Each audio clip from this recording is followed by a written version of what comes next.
The conditions for dream meetings between mages weren't complex. Physical contact while both individuals slept was really all that was needed. Such meetings of minds had to have a host, though. It was a reasonably coveted position. Dreams in and of themselves weren't usually pleasant places to be for conscious minds. The landscape was nebulous and ever-shifting, while the objects and creatures within tended to be warped in ways that were both unsubtle and unsettling. To be the host provided one some level of protection against that sensation.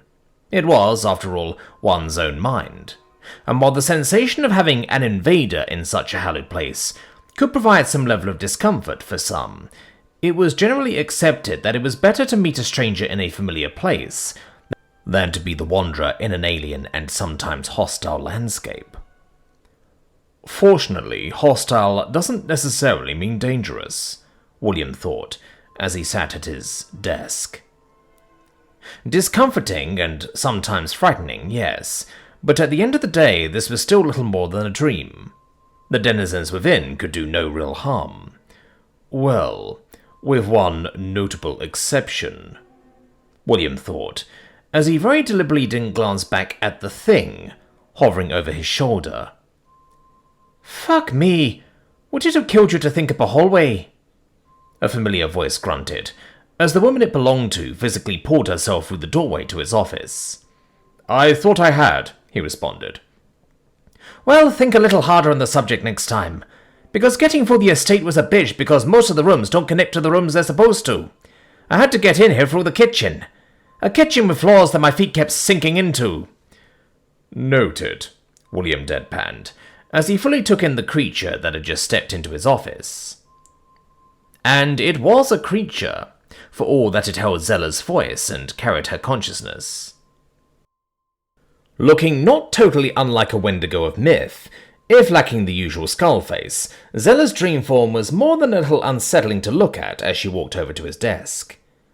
"Fuck me, though, I know you're supposed to be an old soul and shit, but I didn't think you were being literal," she continued, hot breath wafting over his face from her massive maw as she leaned down to examine him. For his part, he knew he looked like George, right down to the liver spots that had started to develop in his later years. Personally, he thought it was a better dream form than most got. Marlene had more or less been herself, albeit with features so angular that she'd looked like some kind of sword person in the most uncanny of ways. Piper had been herself, if someone had doused her with acid and set her on fire. And while the flames she'd given off had been quite pretty, given the exotic colours involved, it still hadn't been pleasant to see the flesh constantly melting off her. By contrast, him appearing as an old man, when he was barely 20 in reality, seemed positively mundane to his sensibilities. "Yes, well, there's a reason for that," he deadpanned. "One that's slightly more complex than whatever kind of body image issue you've got going on." "Body image issue?" Zella scoffed. "My dream form's great." "You're dribbling onto my carpet." He deliberately didn't look at the copious stream of fluid running down the woman's leg from her oversized genitals. Again, he had to remind himself that this was a dream. Things tended to get Freudian, even when the participants hadn't just had sex. Indeed, said stream was likely a dreamlike manifestation of sensations Zella's body was still experiencing in the real world. Something Zella clearly knew as well as she eyed him. "I'd say this is as much your fault as mine." Well, he couldn't argue that. Fortunately, he wasn't here to argue with her about who had stuffed whom with which fluids. He was here to get a geas formed, as evidenced by the second creature that was hovering over Zella's shoulder. One he was avoiding looking at as much as he was his own, just as Zella wasn't looking at his. After all, it was considered good sense amongst mages not to look at the Fae. In the same way it was generally considered good sense not to stare at the sun. It tended to have a deleterious effect on the viewer. as a single glance at the spinning rotoscope behind Zella confirmed, because it wasn't a rotoscope. It was a dragon, made of squares with 7 sides that sounded like purple... He tore his gaze away. Yes, it was good dream etiquette not to look at the Fae. Fair enough. Shall we move on to the real reason we're here? William asked, as he rose from his desk, only to find himself standing in a field. Fuck me. I hate when that happens, Zella muttered. William, however, barely registered the change. One of the perks of being the host. The transitions were smoother, less jarring, especially since this shift hadn't been deliberate. His mind had simply decided the new setting was more appropriate, and he'd not consciously thought to stop it. If you hate it, close your eyes. This will be the last transition, I promise. Zella didn't argue. She simply shut her inhuman eyes with a mutter. William smiled, and a moment later they stood in the midst of a familiar scene, a small outdoor cafe from George's hometown. The hum of passing cars filled the previously unnoticed silence, while the rich aroma of food from nearby kitchens mingled with the tang of exhaust fumes.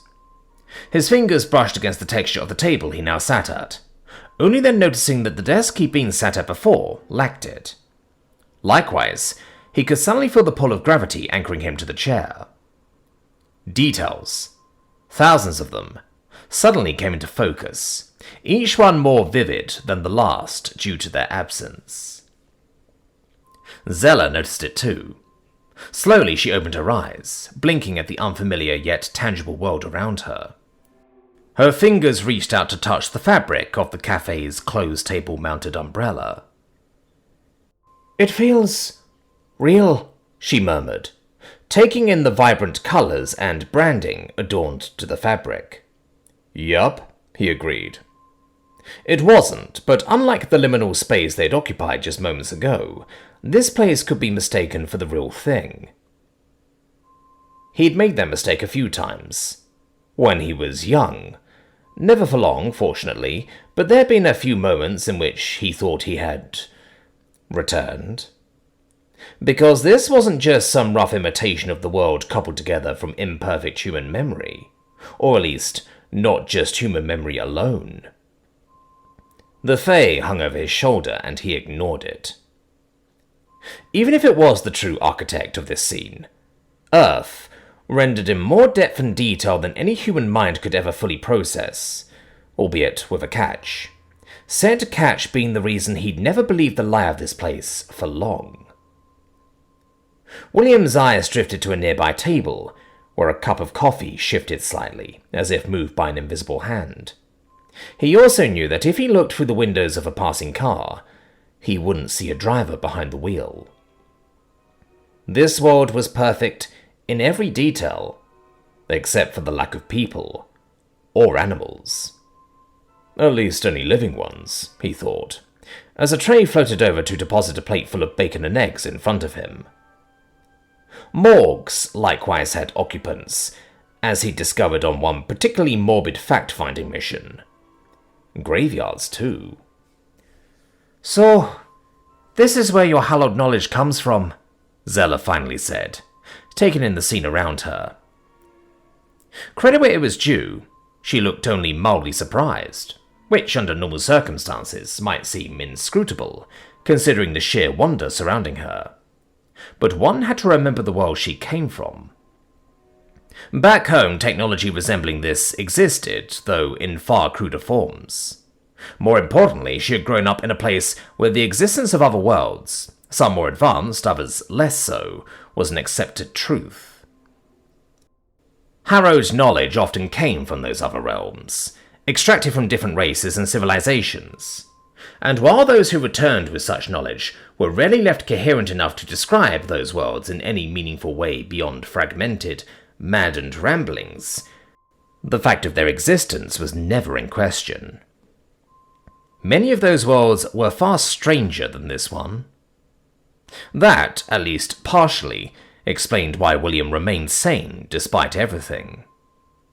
Still, there was a flicker of awe in her eyes as she watched a bus rumble by. "You're not wrong," William said, taking a sip of his coffee. Dream or not, it still tasted good. So, you're just admitting it now? You already suspected. He placed the cup down.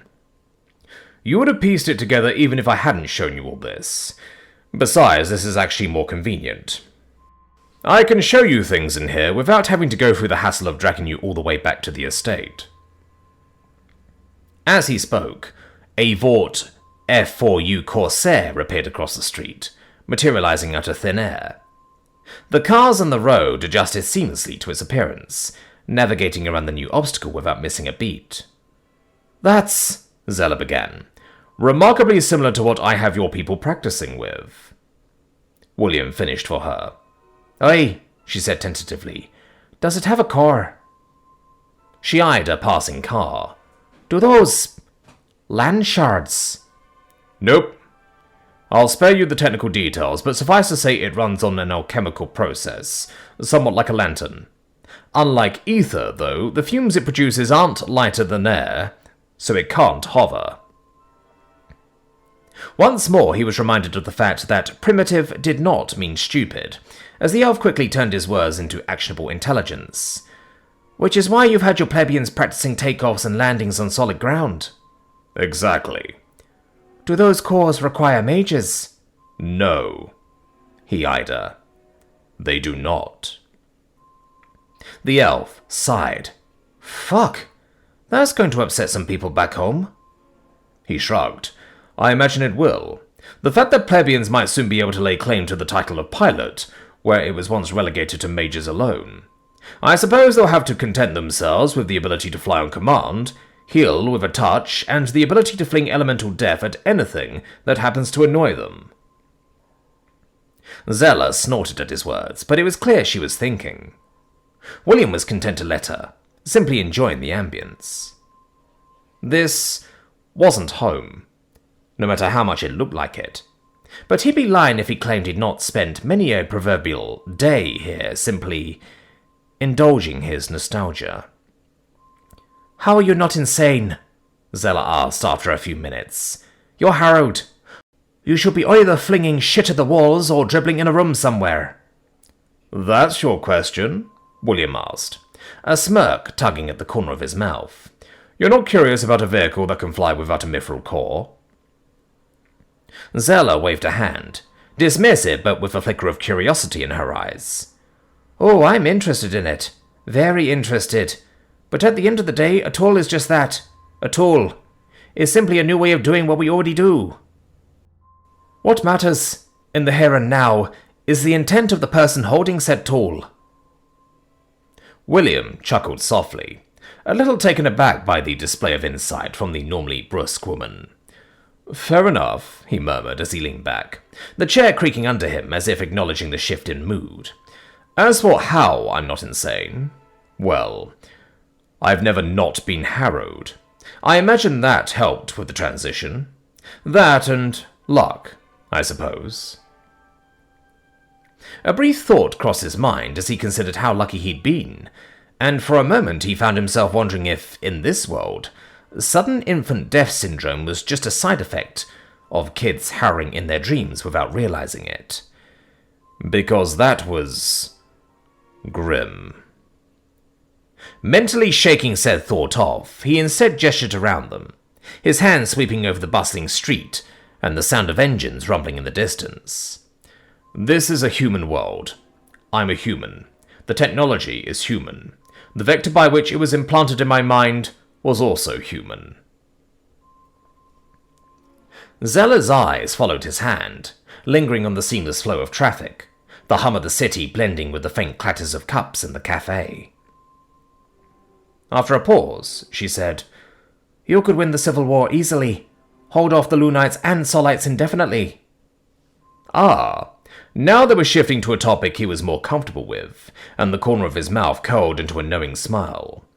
True, but I'm aiming a little higher than that. She raised an eyebrow, worried. Higher? How much higher? Ending slavery is just the start, William said, his voice low but steady.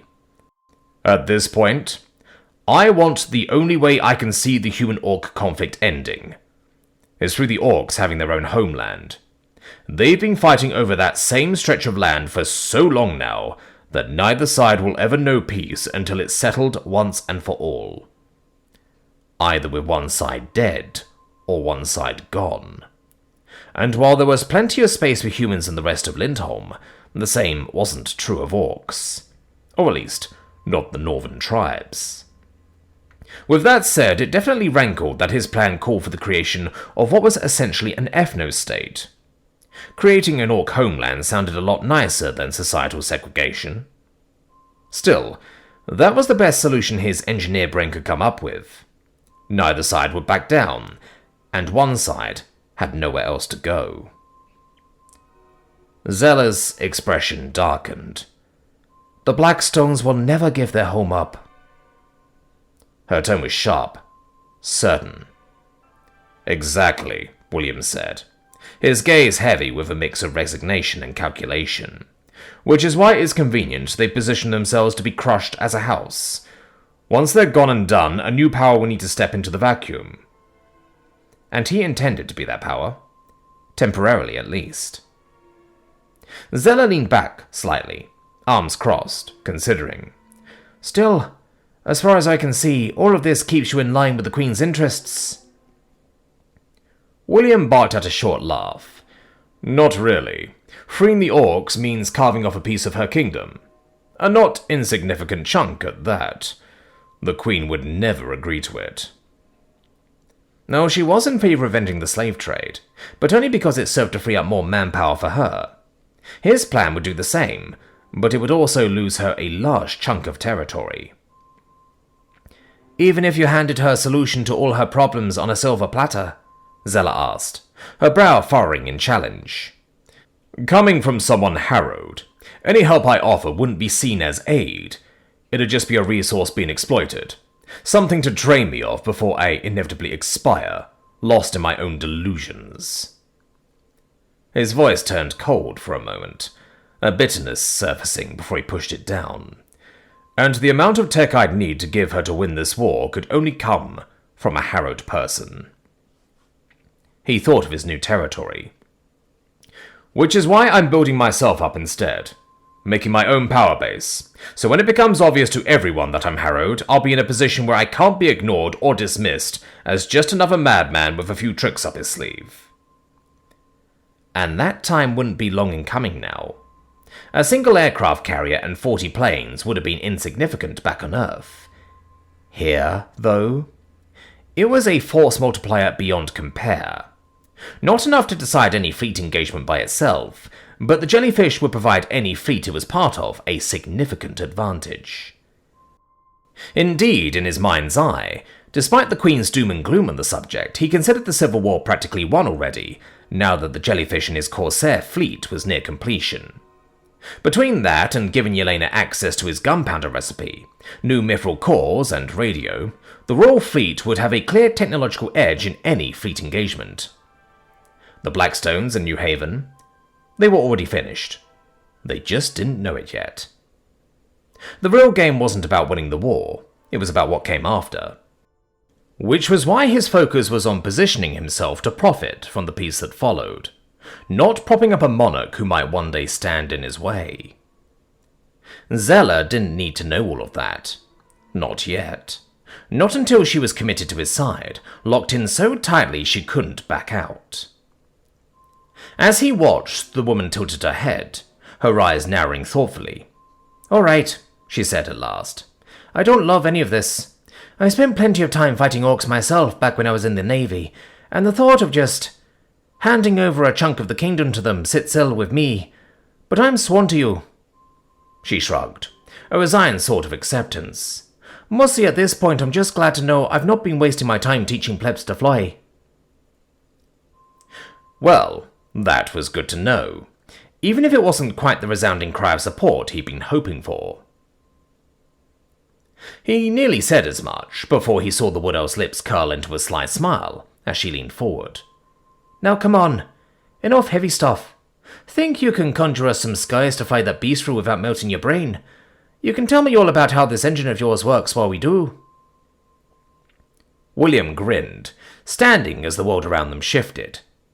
The cafe dissolved, replaced by the familiar sight of a long, sunlit runway stretching into the horizon, the scent of jet fuel sharp in the air. "I think I can manage that," he said, his eyes glinting with anticipation. Zella was in a good mood as she stepped out of the carriage. She'd found, as the morning wore on, that she'd gone from feeling tepid about William's plebeian pilot plan to almost excited. Her concerns with his schemes aside, she couldn't deny that she was excited to be part of something so groundbreaking. With that said, as she felt something akin to an itch between her legs, she found she did have a question. "So, all the other stuff aside, now that I'm one of your women," she said casually, "I suppose we should get around to getting us all together to divide shit up." The boy paused, frozen on the doorstep of his home. "Us? Divide shit up?" he asked, obviously completely clueless as to what, or rather who, they were talking about. The wood elf smiled. "Who gets which days? Birthing order? How many other women we're going to allow in? Actually, do you think I could argue that the twins as a pair should have to share a day?" It was amusing, the way the colour drained from his face at her words.